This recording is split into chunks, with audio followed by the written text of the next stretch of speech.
ये डॉक्टरों के आतंकवादी बनने पर आप अगर आश्चर्यचकित हो रहे हो तो आज पंकज क्रिटिक्स पर आपको एक नया खुलासा कर रहा हूं। अमेरिका में बेहद शानदार जिंदगी जीने वाली दुनिया की सर्वोच्च संस्था मैसाचुसेट्स इंस्टीट्यूट ऑफ टेक्नोलॉजी से पोस्ट ग्रेजुएट और पीएचडी करके अमेरिका की न्यूक्लियर साइंस विभाग में असिस्टेंट डायरेक्टर की नौकरी करने वाली डॉक्टर आफिया सिद्दीकी अपने 5 बच्चों और पति को छोड़कर आतंकवादी बन गई थी। पाकिस्तानी मूल की एक लड़की आफिया सिद्दीकी पढ़ने में बहुत ब्रिलियंट थी।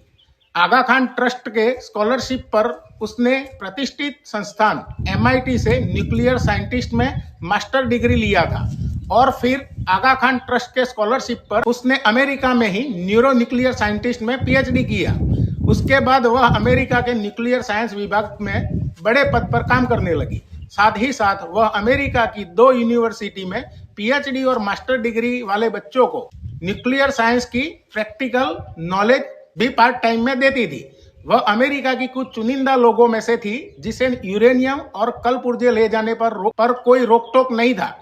उसका पति भी बहुत बड़ा साइंटिस्ट था। वह आतंकवादियों को परमाणु बम बनाने की ट्रेनिंग देने के फिराक में थी और उसने अपने घर पर इतना यूरेनियम जमा कर लिया था कि जिससे एक छोटा मोटा परमाणु बम बनाया जा सके। इतना ही नहीं, वह 9/11 के प्रमुख आतंकी खालिद शेख मोहम्मद के संपर्क में भी थी और उसने 3 आतंकवादियों को अपने घर पर पनाह भी दी। वह इतनी ज्यादा कट्टरपंथी हो गई थी कि अपने वैज्ञानिक पति को तलाक देकर उसने आतंकी खालिद शेख मोहम्मद के आतंकी भतीजे से दूसरा निकाह कर लिया, जबकि वह 5 बच्चों की मां थी। वह जब अमेरिका छोड़कर अफगानिस्तान में आतंकवादियों के साथ रहने लगी, तब से अमेरिका उसके ऊपर कड़ी नजर रख रहा था। वह आतंकवादियों के लिए एक न्यूक्लियर साइंस लेबोरेटरी बना रही थी और जब उसे अमेरिका मरीन फोर्स ने अफगानिस्तान में गिरफ्तार किया, तब उसने एक अमेरिकी सैनिक का 9mm पिस्टल छीनकर गोलीबारी करके 2 अमेरिकी सैनिकों को कत्ल भी कर दिया था। आफिया सिद्दीकी अभी अमेरिका की एक जेल में बंद है। वह पिछले कई सालों से जेल में है और अमेरिकी कानून ने उसे जब तक वह जिंदा रहेगी तब तक जेल में रखने की सजा सुनाया है। यहाँ तक कि उसके कारनामे सुनकर अमेरिका की उस जेल में बंद दूसरी महिला कैदी थी जो अमेरिका की थी,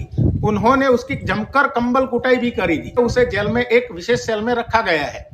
पाकिस्तान उसकी रिहाई के लिए बहुत कोशिश कर रहा है और पाकिस्तान की मूर्खता देखिए। ओसामा बिन लादेन का पता लगाने के लिए अमेरिका की CIA ने एक पाकिस्तानी डॉक्टर शकील अफरीदी को पैसे देकर इलाके में टीकाकरण का कार्यक्रम करवाया था। फिर इस टीकाकरण के बहाने ओसामा बिन लादेन और उसके पूरे परिवार का पता चला था। पाकिस्तान ने अपने ही डॉक्टर शकील अफरीदी को अमेरिका के लिए जासूसी करने के आरोप में कैद रखा है। डॉक्टर आफिया सिद्दीकी को रिहा करने के लिए कई बार आतंकियों ने कोशिश भी की। जय हिंद।